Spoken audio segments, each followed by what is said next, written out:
So finally guys, the time is now, and so with this bike I've completed 5000, but as you saw already, it's not 5000, it's actually 4794 something kilometers.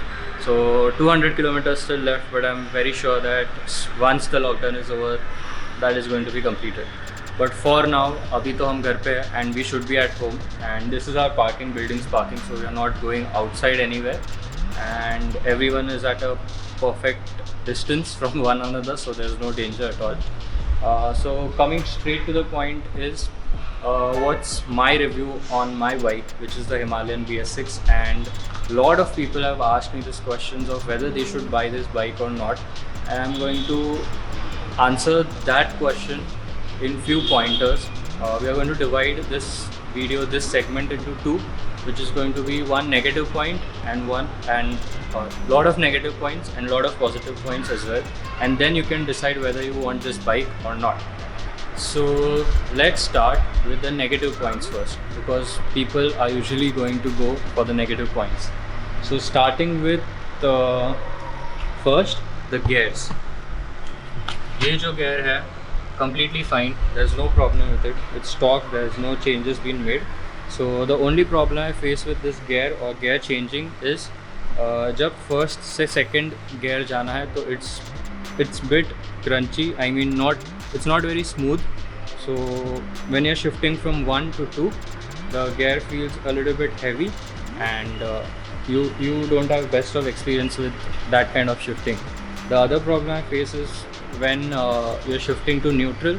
So 99% of the time the gear doesn't go into neutral, so it goes to the second gear always, and then I have to shift back to neutral. So I don't know if it's specifically with my bike or it happens with all other Himalayans, but that is the case.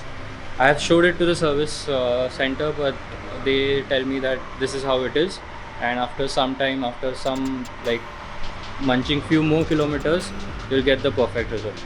So I believe them, and I think that the gear changing, gear shifting will be smoother.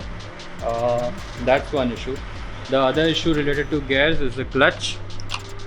So when you start riding the Himalayan, the clutch doesn't feel heavy, but once you get a knack of it, once you start riding more and more and more, or once you start riding daily, or if you are on a long tour, then I'm pretty sure you'll surely feel in Himalayan BS6 the clutch is a bit on a heavier side.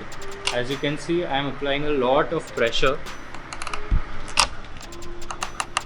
while holding the clutch. So you can see that the clutch is not smooth at all, the clutch is not light at all, I can say. The clutch is bit on a heavier side, so that's one issue. The other problems I faced on a longer ride specifically was with the seat. This seat, the Himalayan sitting stance and posture is absolutely comfortable.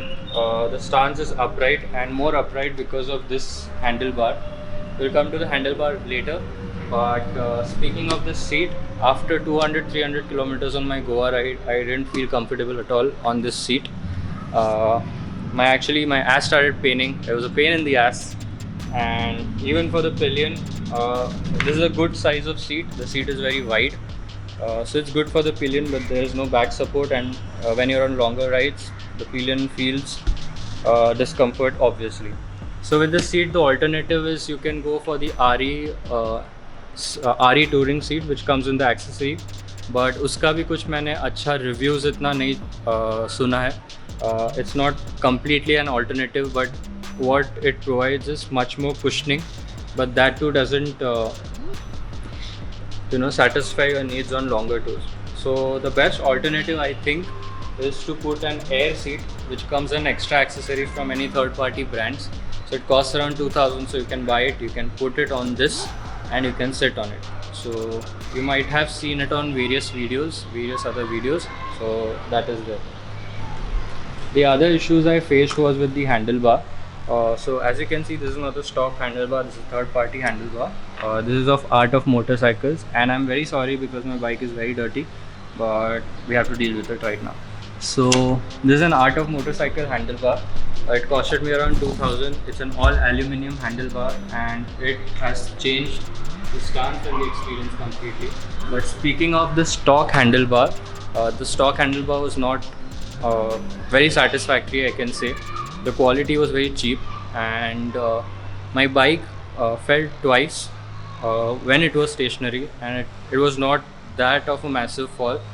uh, it was just like this, and it fell completely on I think the left side. So as you can see, there are scratches on the engine guard here. So that handlebar bent completely. So from that you can just know like what quality of handlebar you're getting. So that's why I decided to make the switch. And also when you're purchasing that handlebar or replacing that handlebar with a new one from RE registered service centers, it costs only 600 rupees. So you can just think from your point of view that how cheap that handlebar is and how cheap the quality will be. So that's why I went for this Art of Motorcycles handlebar. uh, Actually, it's very good, it's very tough. The bike has fallen once with this handlebar when it was stationary, but this handlebar took the fall quite good, and I think it serves my purpose very perfectly.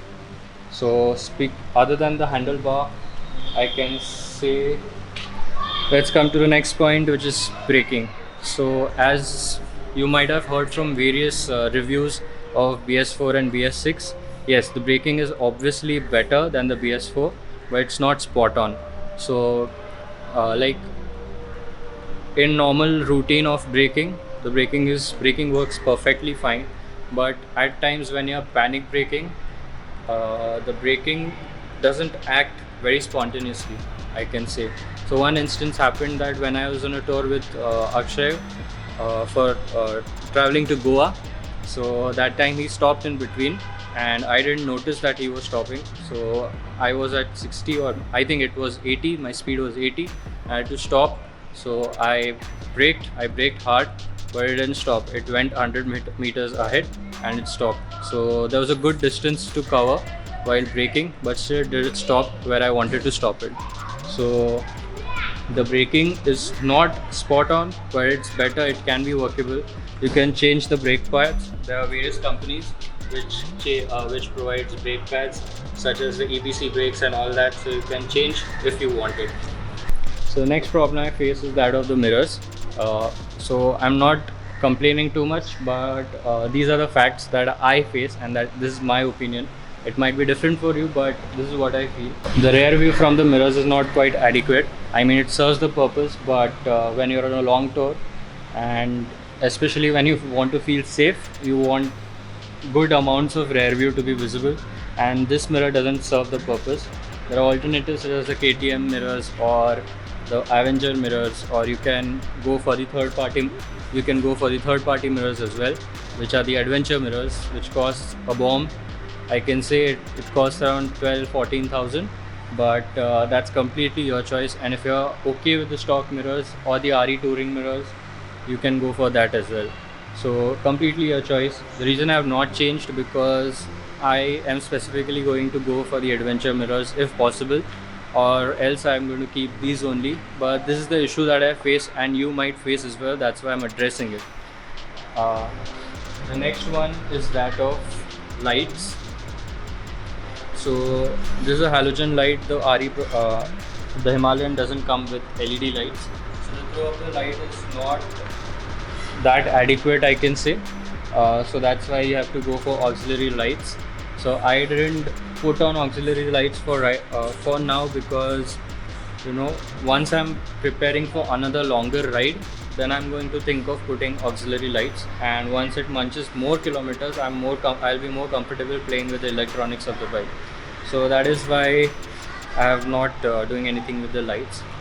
The other major issue of this bike is that of the power. The power it produces, this bike with this engine, the 400cc engine, is quite low according to me.